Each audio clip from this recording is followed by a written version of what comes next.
ನಾನು ಮೊದಲ ಬಾರಿ ಗೆದ್ದಿದ್ದೀನಿ. ಎಲ್ಲರಿಗೂ ನಾನು ಆಭಾರಿಯಾಗಿದ್ದೀನಿ. ನಮ್ಮ ಎಲ್ಲ ಮುಖಂಡರು, ಎಲ್ಲ ಸಾರ್ವಜನಿಕರಿಗೂ ನಾನು ಸಚಿವನ ಆಗಬೇಕು ಅನ್ನೋ ಒಂದು ಆಸೆ. ಆದರೆ ಮುಖ್ಯಮಂತ್ರಿ ಡಿ ಕೆ ಶಿವಕುಮಾರ್ ಅವರು ಮುಖ್ಯಮಂತ್ರಿ ಆಗಬೇಕು ಅಂತ ಆಸೆ ಪಟ್ಟವ್ರಲ್ಲಿ ನಾನು ಒಬ್ಬ. ಅವರು ಮುಖ್ಯಮಂತ್ರಿ ಆಗಿರೋದು ನಾನೇ ಆದಂಗೆ. ನನ್ನ ಬದಲು ನನ್ನ ಸ್ನೇಹಿತರ 5 ಜನಕ್ಕೆ ಹೊಸಬರಿಗೆ ಮಂತ್ರಿ ಕೊಡಿ ಅಂತ ಮೊದಲೇ ಏನು ಕೇಳಿದ್ವಿ, ಆ ನಿಲುವಲ್ಲಿ ಏನು ಬದಲಾವಣೆ ಇಲ್ಲ. ನಾನು ಇನ್ನೊಂದಷ್ಟು ನಮ್ಮ ಮಂಡ್ಯ ವಿಧಾನಸಭಾ ಕ್ಷೇತ್ರಕ್ಕೆ ಕೆಲಸವನ್ನು ಮಾಡ್ತೀನಿ, ಬೇರೆಯವ್ರಿಗೆ ಕೊಡಲಿ. ಗೊಂದಲ ಇದೆಯಾ ಸರ್ ಸಚಿವ ಸ್ಥಾನ ಕೊಡೋದ್ರಲ್ಲಿ? ಏನಾದರೂ ಈಗ ಕಳೆದ ಬಾರಿ ಚಲರಾಯಸ್ವಾಮಿ ಅವರು ಆಗಿದ್ರು, ಸೊ ಈ ಬಾರಿನೂ ಅವ್ರನ್ನೇ ಕಂಟಿನ್ಯೂ ಮಾಡ್ತಾರಾ ಅಥವಾ ಗೊಂದಲ ಇದೆಯಾ? ಯಾರಾದರೂ ಆಕಾಂಕ್ಷಿಗಳು ಒತ್ತಡ ಇರ್ತಾರೆ? ನಮ್ಮಲ್ಲೇನು ಗೊಂದಲ ಇಲ್ಲ. ಕಳೆದ ಬಾರಿನೂ ಎರಡನೇ ಟರ್ಮ್ನಲ್ಲೇ, ಫಸ್ಟ್ ಟೈಮಲ್ಲಿ ಏನು ಚಲವಣ್ಣ ಪ್ರಮಾಣ ವಚನ ತೊಗೊಂಡಿಲ್ಲ, ಎರಡನೇ ಟೈಮಲ್ಲೇ ತೊಗೊಂಡಿದ್ದು. ಈಗಲೂ ವಿಶ್ವಾಸ ಇದೆ, ನಮಗೆ ಅತೀವವಾದ ವಿಶ್ವಾಸ ಇದೆ. ಎರಡನೇ ಟೈಮಲ್ಲಿ ಅವರು ನಮ್ಮ ಜಿಲ್ಲೆಯಲ್ಲಿ ಯಶಸ್ವಿಯಾಗಿ ಮುನ್ನಡೆಸಿದ್ದಾರೆ. ಅವರು ಮತ್ತೆ ಮಂತ್ರಿ ಆಗ್ತಾರೆ ಅನ್ನೋ ಒಂದು ವಿಶ್ವಾಸ ಇದೆ. ಇದ್ರ ಜೊತೆಗೆ ಬಾಬು ಬಂಡಿ ಸಿದ್ದೇಗೌಡರು ಕೂಡ ಮಂತ್ರಿಗಿರಿಯನ್ನು ಕೇಳ್ತಾ ಇದ್ದಾರೆ. ಅವ್ರ ಕುಟುಂಬ ಹಲವಾರು 40-50 ವರ್ಷದಿಂದ ಸೇವೆ ಮಾಡ್ತಾಯಿದ್ದೀವಿ. ನಾನು ಕೂಡ ಸತತವಾಗಿ 3 ಬಾರಿ MLA ಆಗಿದ್ದೀನಿ.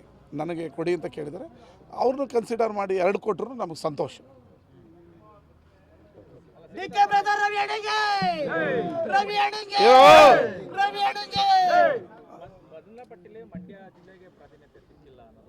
ಹಂಗೇನಿಲ್ಲ, ಎಲ್ಲ ಸೀನಿಯರ್ಗಳಿಗೆ ಮಾಡಿದ್ದಾರೆ. 8 ಸರಿ 10 ಸರಿ 9 ಸರಿ ಗೆದ್ದಿರೋರು ತರಾತರಿಯಲ್ಲಿ ಲೀಸ್ಟ್ನ ಮಾಡೋಕ್ಕಾಗದಿರೋದ್ರಿಂದ ಮಾಡಿದ್ದಾರೆ. ಸೊ ಎರಡನೇ ಅವಧಿಯಲ್ಲಿ, ಮೊದಲ ಅವಧಿ ಆದರೆ ಎರಡನೇ ಅವಧಿಯನ್ನು 10 ದಿನ ಬಿಟ್ಟು ತೊಗೊಂಡ್ರೆ 10 ದಿನ ಮುಂಚೆ ತೊಗೊಂಡ್ರೆ ಏನು ಬದಲಾವಣೆ ಏನಾಗಲ್ಲ. ಎರಡನೇ ಅವಧಿಯಲ್ಲಿ ಮಂಡ್ಯಕ್ಕೆ ಸಿಗ್ತದೆ ಅನ್ನೋ ಒಂದು ವಿಶ್ವಾಸ ನನಗಂತೂ ಇದೆ. ಚಲವಣ್ಣ ಅವರು ಭಾಳ ಯಶಸ್ವಿಯಾಗಿ ಮುನ್ನಡೆಸಿದ್ದಾರೆ, ಜಿಲ್ಲೆನ ಕೆಲಸ ಮಾಡಿದ್ದಾರೆ. ಅದರಿಂದ ಅವ್ರಿಗೂ ಕೊಡ್ತಾರೆ. ಸರ್, ಈಗ ಎರಡೇ ದಿನಕ್ಕೆ CM ಆಗಿ ರಾಜೀನಾಮೆ ಪ್ರಹಸನಗಳಾಯಿತು. ಅಂದರೆ ಇದು ಮುಜುಗರ ತರುವಂಥ ಕೆಲಸ ಆಗಿದೆ. ಅದೆಲ್ಲ ಏನೂ ಆಗಿಲ್ಲ, ಅದೆಲ್ಲ ನಮ್ಮ ಮನೆ ಕೆಲಸ. ಅದ್ರ ಬದಲು ಈಗ ಒಂದು ಭಾಳ ಐತಿಹಾಸಿಕವಾದ ನಿರ್ಣಯ ಮಾಡಿದ್ದಾರೆ. ಯಾವ ಮುಖ್ಯಮಂತ್ರಿನೂ ಮಾಡೋಕ್ಕಾಗದಿರೋಂಥ ನಿರ್ಣಯ ಮಾಡಿದರೆ 10,000 ಯುವಕರ ಸಂಘವನ್ನು ಕಟ್ಟಿ 10 ಲಕ್ಷ ರೂಪಾಯಿಯನ್ನು ಪ್ರತಿ ಪಂಚಾಯಿತಿ ಮತ್ತು ಪ್ರತಿ ವಾರ್ಡ್ನ ಯುವಕ ಸಂಘಕ್ಕೆ ಕೊಡ್ತೀನಿ ಅಂತ. ಯುವಕರು ಮೊಬೈಲ್ ಇಟ್ಕೊಂಡು ಪಬ್ಜಿ ಆಡೋದು, ಆನ್ಲೈನ್ ಬೆಟ್ಟಿಂಗ್ ಆಡೋದು, ಚಾಟ್ ಮಾಡೋದು, ಯೂಟ್ಯೂಬ್ ನೋಡೋದು, ಇನ್ಸ್ಟಾಗ್ರಾಮ್ ನೋಡೋದ್ರಲ್ಲೇ ಕಾಲ ಕಳ್ಕೊಂಡು ನಿರುದ್ಯೋಗಿ ಆಗ್ತಾಯಿದ್ರು. ಇವತ್ತು ಅವ್ರುಗಳನ್ನ ಕ್ರೀಡೆಯಲ್ಲೋ ಮನೋರಂಜನೆಯಲ್ಲೋ ಉತ್ತೇಜನ ಕೊಡೋದಂಥ ಒಂದು ಐತಿಹಾಸಿಕ ನಿರ್ಣಯ ಏನಾದರೂ ಮಾಡಿದರೆ ಅದು ಡಿ ಕೆ ಶಿವಕುಮಾರ್ ಅವರು ಮಾತ್ರ. ಇಂಥ ಕಾರ್ಯಕ್ರಮ ಬಂದಿದೆಯಲ್ಲ, ಅದನ್ನ ಬಗ್ಗೆ ಮಾತಾಡೋಣ. ಇದು ಯಾವುದೋ ಸಣ್ಣ ಪುಟ್ಟದ ಗೊಂದಲ ಈಗ ಆಲ್ರೆಡಿ ಬಗೆಹರಿದಿದೆ, ಅವೆಲ್ಲ ಏನು ಸಮಸ್ಯೆ ಇಲ್ಲ. ರಾಜೀನಾಮೆ ಹೈಡ್ರಾಮಾದ ಹಿಂದೆ ಸಿದ್ದರಾಮಯ್ಯನವರೇ ಇದ್ದಾರೆ. ಅದೆಲ್ಲ ಸುಳ್ಳು ರೀ.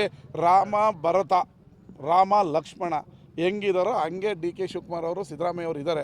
ಸುಮ್ಮನೆ ಇವರು ಈ ವಿರೋಧ ಪಕ್ಷದವ್ರಿಗೆ ಅವ್ರಿಗೇನು ಅಂದರೆ ಏನು ಜಗಳ ಆಗ್ತಾ ಇಲ್ವಲ್ಲ, ಅವ್ರ ಕೆಲಸ ಏನಂದರೆ ಜಗಳ ಆದರೆ ನಾವು ಬರೋಣ ಅಂತ. ಅವರು ನಮ್ಮ ಸಂಘಟನೆಯಿಂದ ಮತ್ತೆ ಸರ್ಕಾರ ತರಬೇಕೇನಿಲ್ಲ.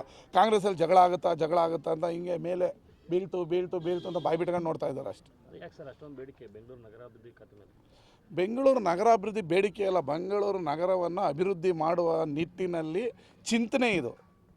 ಅವರು ಈಗ ಎಕ್ಸಾಂಪಲ್, ನಾನು ಮಂಡ್ಯ MLA, ಮಂಡ್ಯ ಉಸ್ತುವಾರಿ ಆಗಬೇಕು ಅಂತಲೇ ಹೊರತು ಬೆಂಗಳೂರು ಉಸ್ತುವಾರಿ ಆಗ್ತೀನಿ ಅನ್ನೋಕ್ಕಾಗ್ತದ? ಇಲ್ಲ ಉಡುಪಿ ಉಸ್ತುವಾರಿ ಆಗ್ತೀನಿ ಅಂತ. ಅವ್ರು ಬೆಂಗಳೂರು ನಗರದ ಶಾಸಕರುಗಳು, ಅದೆಲ್ಲ ಸಹಜ. ಅವೆಲ್ಲ ಬೆಂಗಳೂರು ಉಸ್ತುವಾರಿ ಕೇಳೋದು ಸಹಜ, ಅದರಲ್ಲೇನು ಕೇಳಬಾರ್ದು ಅಂತ ಇಲ್ಲ. ಹಿರಿಯ ಶಾಸಕರುಗಳು, ತಪ್ಪೇನಿಲ್ಲ. ಹೈಕಮಾಂಡ್ ಎಲ್ಲವನ್ನು ಸುಖಾಂತ್ಯ ಮಾಡಿದೆಯಲ್ಲ. ಇಲ್ಲ, ರಾಹುಲ್ ಗಾಂಧಿ ಅವ್ರು ಮಾತಾಡೋದ್ಮೇಲೆ ಎಲ್ಲಿ ರಾಜೀನಾಮೆ ಕೊಡುವಂಥ ಪ್ರಶ್ನೆ ಉದ್ಭವ ಆಗುತ್ತೆ?